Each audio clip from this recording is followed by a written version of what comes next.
Welcome to episode 2 of season 2 of For the Purpose of, the podcast about trends, big ideas, and exciting news in the world of EdTech. I am Sarah Wood. And I'm Ron Houtman. And I'm Keith Tramper. And today we're joined by our special guest, dubui, the STEM consultant at Kent ISD. Hi everybody, I'm Du. Good to be here. Today we're going to be talking a lot about what Du is doing, our STEM learning in K-12. All right, and just a couple updates to our podcast. As we go through this, I think, are we in year 2 now? Is this 2? Yeah. Our baby turned 2.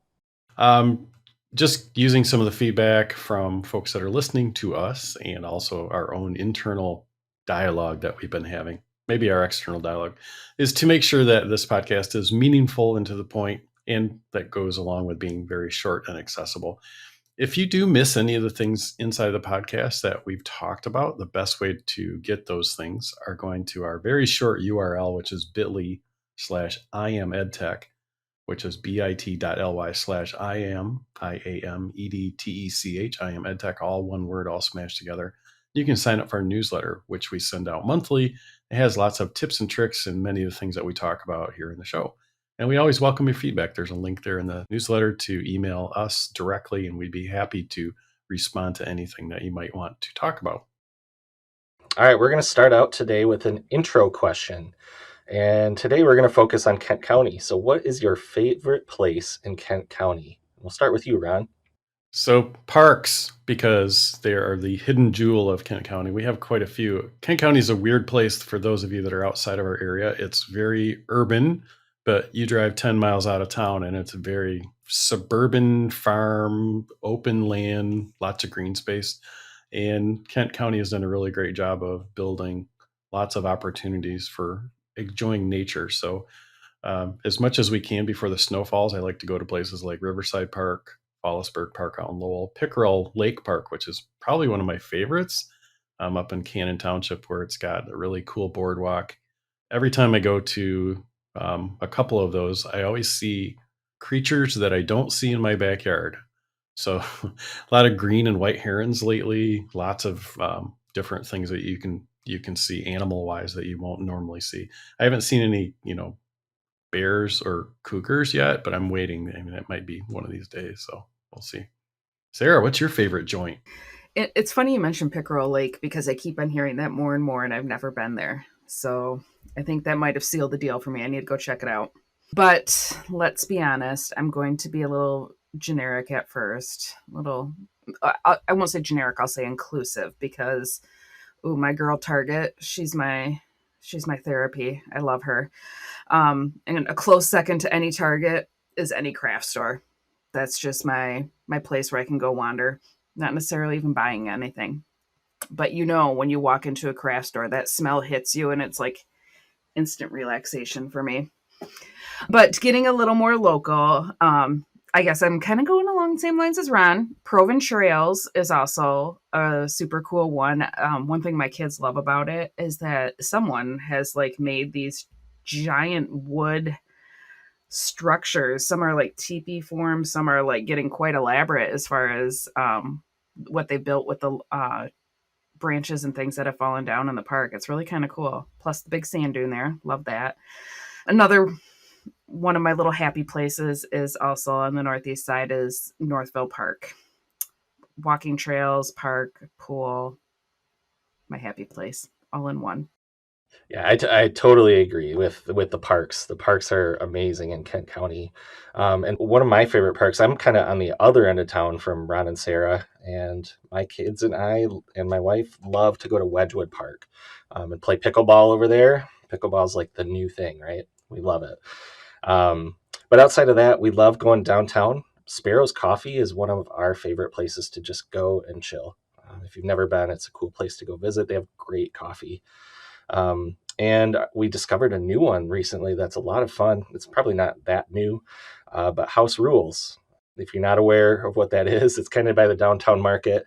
And it's a place where they've got just tons of board games or games in general. And you can go and rent a table for a few hours and have a few drinks and play. And it's just a really cool space. So something to definitely go check out if you're into board games. I think that sounds like our next team building activity right there. Yeah. Next podcast coming to you live from House Rules. On location. Let's do it. Sold. Yeah, I've heard of that place, and I'm super into nerdy board games as well, so I feel like I could vibe with that. So I guess I'm going to start with Blast from the Past. Anyone remember Studio 28? Oh my gosh. Oh, yeah. You have to, right? Probably one of my favorite places of all time. I was that kid who would buy that cheap ticket on Tuesday and then see a few movies, just sneak between the movies and showtime. But that theater was amazing if you didn't get a chance to see it, because it had one of the largest theaters around. It was huge, the Studio One. So now I guess whatever current version of that is Studio Park downtown, which I love to go see a movie there because it's comfy chairs, you can recline, it's got that downtown vibe. And then talking about nerdy board games and collectible card games, there's a place called Goldmine Games off 44th and Division. Is anyone familiar with that? Oh yeah. Yep. It's a comic book shop. You go into it, it smells like a comic book shop. It looks like a comic book shop. I just played a bunch of nerdy card game tournaments there with my buddies. And yeah, it was great. And then Rogers High School, no longer Rogers High School, but Wyoming. A lot of memories there for me. So those are my past favorite places in Kent County. And some of my new ones, I would imagine, would be the White Pine Trail. I'll be over in Rockford. And if I hear really great things about that. I've gone on the trail one time. There's some restaurants off of it. So if you're visiting that area in Rockford, you can start there at the White Pine Trail and apparently go all the way up to Cadillac. So I definitely want to do that sometime. I'm teaching my kids how to ski this year. So Kensburg is probably going to be one of our favorite places. And of course, I'm also a pickleball convert. So Belknap Park, I played there, and that's an amazing spot to play. But I imagine I have to head over to where Keith plays and then bring Ron and Sarah along. Consider yourself challenged, Do. Yes, yes. That was just a smackdown that was laid. Wow, you heard it here. Hey, we got enough for the team now. Yeah. Yeah, I want to play pickleball. I just, I like to watch it a lot, and I watch, I'm getting to that age apparently where it's like it's required to do pickleball. Yeah. Well, you're not quite shuffleboard, so be happy for that. No. Which is also fun. I mean, I'm just an old man now, I guess. I just like all the old person stuff. Shuffleboard is great. Right. All right. Well, thank you so much for sharing, everyone, and Do joining us today. Once again, Dubui is our new STEM consultant for the Kent ISD, and he comes to us with a lot of experience and passion regarding STEM education, and why it's important for students to have experience with STEM. So I would love to hear more about who you are, Do. Maybe let's start with a little bit of who you are and what your background is. Hey, thanks, Sarah. I am an English language learner kid, so I'll start off with that. And my native language was Vietnamese, and I went through my first set of schools at Godfrey Lee in Kent County and had really good supports with English as a second language and just really patient teachers that taught me the basics so I could understand how to learn. So it was a few rough years starting out, but that's important to my background and appreciation for authentic learning. So I'll just start off with that. And eventually, after everything just clicked, I had a lot of teachers and educators in my life that had those very memorable, authentic learning experiences that kind of shaped my interest in STEM right now. And after graduating from Michigan State, becoming a sixth grade teacher, I kind of made it my goal after learning the basics to have a lot of authentic learning experiences for my students. Just thinking about what I appreciated growing up as English as a second language kid, and trying that in my classroom, and then getting interested in EdTech, getting my degree from Michigan State. Actually took a course where Ron was a facilitator instructor, and learned a lot about him. And his experience with EdTech and really helped me get into that role. And then moving from the classroom to EdTech also helped me experience a lot more as far as STEM education and all the great resources now at the ready for teachers to help make it a little bit easier. And for me, I think having all those experiences has kind of shaped me as a consultant today. And I'm excited to see where that leads. Awesome. And just as you were talking there, and you mentioned that you've had Ron as an instructor, I've had you as an instructor in a course. I've worked with Keith previously, and I worked a lot with Ron previously, and I'm sure Keith and Ron had connections prior to this. It's crazy how it's just a small world. Yeah, right. You two have connections to even Godfrey Lee. Yeah, I was going to say, So so much of our stories all connect at Godfrey Lee. Yeah. It's awesome. I would say to anybody that ever listens to us is, if you're thinking about being in education, never burn a bridge because of that. It happens. It is a small world and everybody knows each other. So Yeah, that's wild. I think the main thing is just be nice to everybody. Kindness counts. Yeah. So I guess one of my next questions for you is, as this is kind of a new role, is new-ish, I guess I'll say. We've had prior STEM consultants at the ISD that were part of our career and college readiness department. This is kind of a new position within the teaching and learning, as the ISD has been without a STEM consultant for a couple of years. So I guess just kind of, what does it mean to be a STEM consultant to you at the ISD? Like, what is motivating to you as far as this new role? yeah, so what motivates me is just allowing those teachers who are passionate about STEM education or authentic learning, is sometimes it's recalled, and helping them achieve that in an efficient, productive, and positive way. And then for those teachers who don't yet know what a STEM experience or an authentic learning experience is, to help them see that and to help them buy into it. So for me, that means promoting STEM, getting connected for people to make incorporating STEM into content easier, and allowing those resources so that the teachers can thrive when they want to create those authentic learning experiences for their students. So my role is to help teachers create those authentic learning experiences for teachers. And I think that's a lot of what I want to do in the STEM consultant position. And what motivates me moving forward is seeing those opportunities pop up, just because we assume sometimes that it already exists, that people know what that could look like and what that should look like. But it is something where even the smallest amount of exposure can change what that actually means. And that excites me in a lot of ways. I know I have more questions for you that will probably come out along the way, but I want to give Keith a chance to ask something here, because I'm sure he has a good question for you. Yeah, so we came up with a handful of questions that we wanted to ask you, and I knowing that EdTech and STEM are sort of adjacent, I guess we kind of take up the T in STEM, right? I'm sure Sarah, Ron, and I will have some little pieces to input here too, but we wanted to start out with the question: how has STEM education impacted your experience as an educator? Yeah, I think the most memorable projects or experiences that I've had the opportunity to facilitate or teach with my students have been STEM opportunities. When I talk to students who come back to me and just share what they like or what they remember best about my class, it's the same experiences I remember teaching. I, taught English language arts, and I couldn't tell you specifically out of Springboard Unit 1, 2, or 3, uh, teaching, citing evidence or anything like that, what memorable lessons I taught through that curriculum.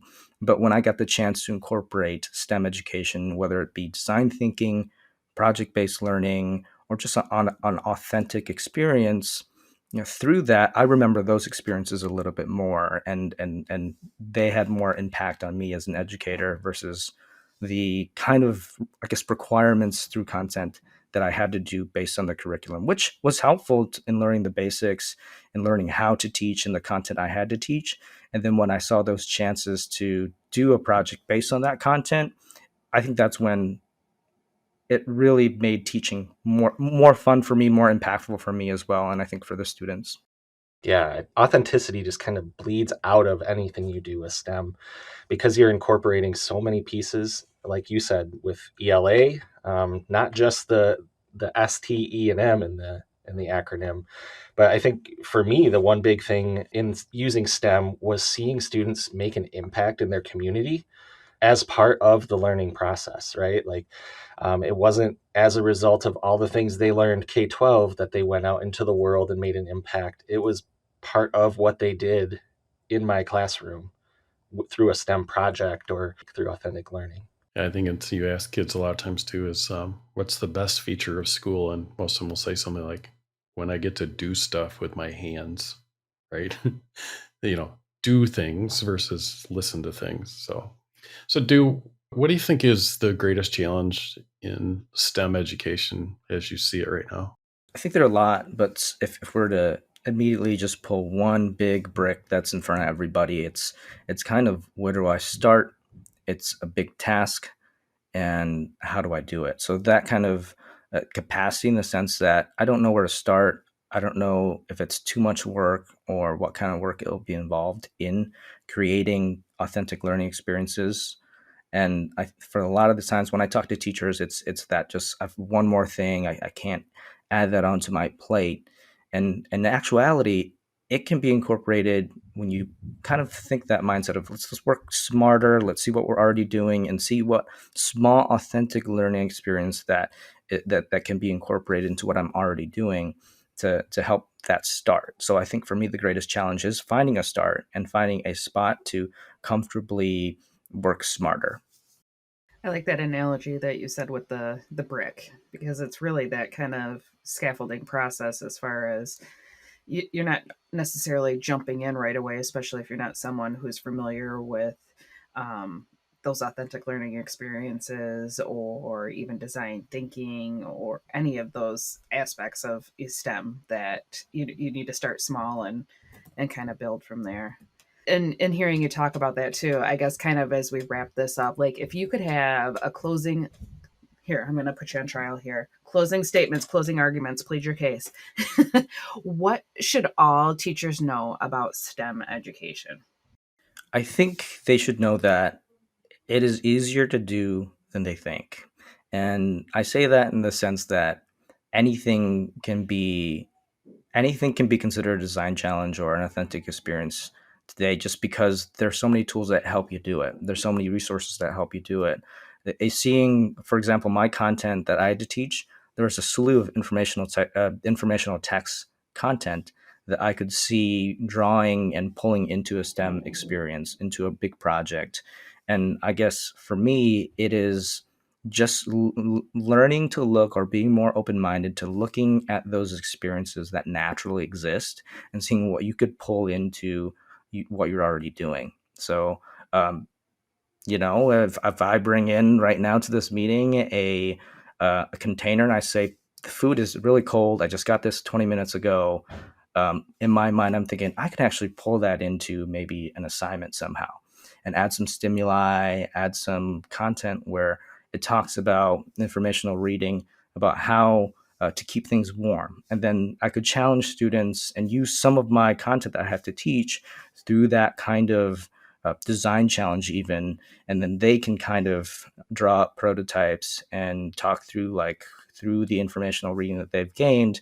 What are some ways to better improve this product? So just looking at all those different opportunities and seeing where that might fit into what you're already doing, I think is kind of what I would say as your start. Yeah, so sort of like start small and look for opportunities to integrate STEM into the content that you're already teaching. What's one thing that you've got going on or you're working on right now that you're really excited to bring to the educators in Kent County? Well, I'm really excited about getting to know the educators in Kent County and bringing resources like turnkey examples of project-based learning experiences to the educators in Kent County, collaborating with my STEM and our college and career readiness team and our learning consultants in teaching and learning to provide some awesome resources and programs coming up in the near future. So I am going to say look out for that and contact me in the meantime so I can get to meet you at dubui at kentisd.org. And of course, if you're on Twitter and you want to tag me for questions or you just want to harass me on there, it's at dueybui. That's DUEYBUI. And yeah, I look forward to meeting all the STEM teachers and all the passionate educators who want to incorporate elements of STEM learning and authentic learning into their classrooms. Awesome. Thank you so much for being here, Du. You're welcome. Glad to be here. Well, that's it for this episode of For the Purpose Of. Be sure to tell us what you liked, what you didn't like about this episode, and your tips for STEM learning. Feel free to reach out to us by email at edtech@kentisd.org.